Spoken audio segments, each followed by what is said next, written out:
مجھ میں یہ بتائیے گا کہ پاکستان جہاں ہم اور آپ اٹھے ہیں، پس منظر سے واقف ہیں، اس کا سب سے بڑا مسئلہ کیا ہے؟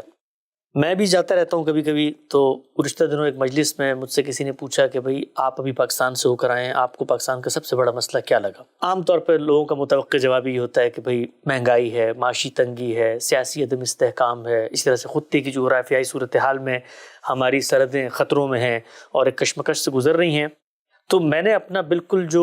امیڈیٹ ایکسپیرینس تھا وہ شیئر کیا۔ میں نے کہا میں بھی پاکستان سے آ رہا ہوں،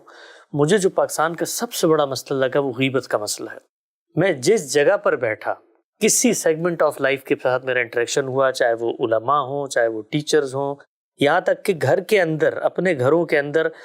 رشتہ داروں کے اندر ساس بہو کی برائی کر رہی ہے، کزن دوسرے کزن کی کر رہا ہے، دفتر میں جائیں پیون سے لے کر ایم ڈی تک، آپس میں کوئی مجلس خالی نہیں ہے جس میں دوسرے لوگ زیر بحث نہ آئیں۔ تو میرے خیال میں اس سے ایک نفسیات پیدا ہوتی ہے۔ ایک چیز میں نے آئیڈینٹیفائی کی، آپ کا کیا ایکسپیرینس ہے؟ ہماری سوسائٹی پاکستان کا جو بنیادی مسئلہ ہے وہ کیا ہے؟ آپ نے جو بات فرمائی تھی، میں اس پر صرف چھوٹا سا ایک تبصرہ کر کے پھر اگلی بات کا جواب، یعنی یہ جو آپ نے بات فرمائی کہ ہمارا ایک مسئلہ غیبت کا ہے، ہم نے پچھلے پروگرام میں آپ کو یاد ہوگا کمپٹیشن پہ ذکر سے بات ہوئی تھی۔ غیبت اصل میں اس نفسیات کا ایک اثر ہے۔ دیکھیے میں بتاتا ہوں آپ کو کیسے ہے۔ یعنی جس وقت ہم اسکیرسٹی کی نفسیات میں جیتے ہیں تو اس وقت مجھ سے اگر کوئی بہتر ہے تو پھر میں کمتر ہوں، اور اگر وہ میرے سامنے، مثال کے طور پر آپ بیٹھ کے میرے سامنے میرے کسی بھائی کے بارے میں کہیں کہ یہ اس کی بڑی یہ کوالٹی ہے، تو مجھے اس کے کوئی کیڑے نکالنے پڑیں گے، ورنہ تو وہ میرے سے بہتر ہو جائے گا۔ یعنی میں ہر وقت اصل میں اس کمپیٹیٹو نفسیات میں جینا شروع کر دیتا ہوں کہ اگر کسی کی تعریف ہو رہی ہے تو مجھے اس کو ٹھیک کرنا ہے، ادروائز میں پیچھے رہ جاؤں گا۔ ایک تو یہ میری جو فیلڈ آف اسٹڈی رہی نفسیات کے اندر، وہ کنسٹرکٹیو ڈیولپمنٹل اپروچ میں نے زیادہ، میرا انٹرسٹ بھی زیادہ اس کا ہے، مجھے سمجھ میں بھی زیادہ وہ آتی ہے بات، اور اس کی وجہ سے میں یہ سمجھتا ہوں، جب میں یہ دیکھتا ہوں پاکستان کے لوگوں کو، تو کنسٹرکٹیو ڈیولپمنٹل اپروچ میں خاص طور پہ ماڈرن کام جو ہوا 1970s میں، انہوں نے اس کی سٹیجز کچھ ڈٹرمن کرنے کی کوشش کی کہ انسان کس طرح ڈیولپ کرتا ہے۔ تو اس کی جو پہلی سٹیج ہے اس کو وہ کہتے ہیں امپلسو سٹیج، یعنی جس وقت وہ بالکل ہی زیرو سٹیج سے آگے جاتا ہے تو first stage is impulsive, and second stage is جس کو وہ کہتے ہیں نیڈ بیس سٹیج، ٹھیک ہے جی، یعنی امپیریل سٹیج۔ امپیریل سٹیج یہ ہوتی ہے کہ میری ضرورت پوری ہو جائے،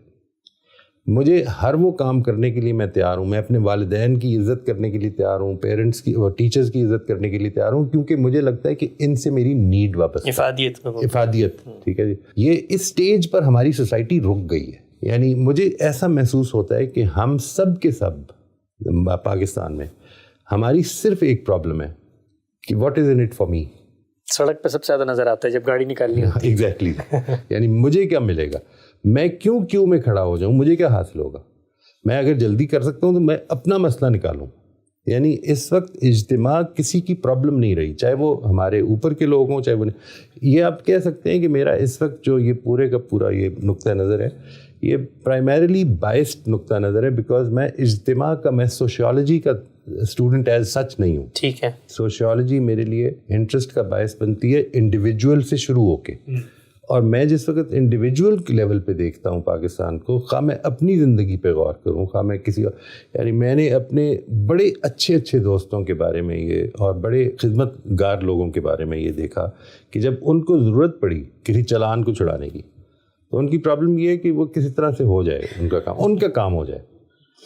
میں نے یہ دیکھا کہ جس وقت کسی نے یہ کہا کہ ظلم زیادتی ہو رہی ہے، دیکھیں ہمارے ایک بھائی کے ساتھ کوئی زیادتی ہو رہی ہے، تو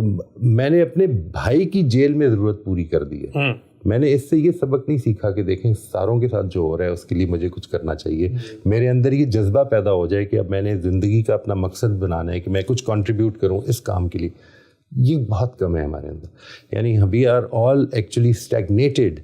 ایٹ دا سیکنڈ اسٹیج، جس کو وہ تھرڈ اسٹیج کہتے ہیں، سیکنڈ اسٹیج آف ڈیولپمنٹ۔ یعنی اس کے لیے ضروری ہے، یہ جو اسٹیجز آف ڈیولپمنٹ میں پروگریس ہوتی ہے نا جی، اس میں ایک بڑی امپورٹنٹ چیز یہ ہوتی ہے کہ انوائرمنٹ سپورٹیو ہو، نمبر 1، اور انوائرمنٹ چیلنجنگ بھی ہو، نمبر 2۔ اس کے بعد انسان گرو کرتا ہے۔ ہماری انوائرمنٹ نہ سپورٹیو ہے نہ چیلنجنگ ہے،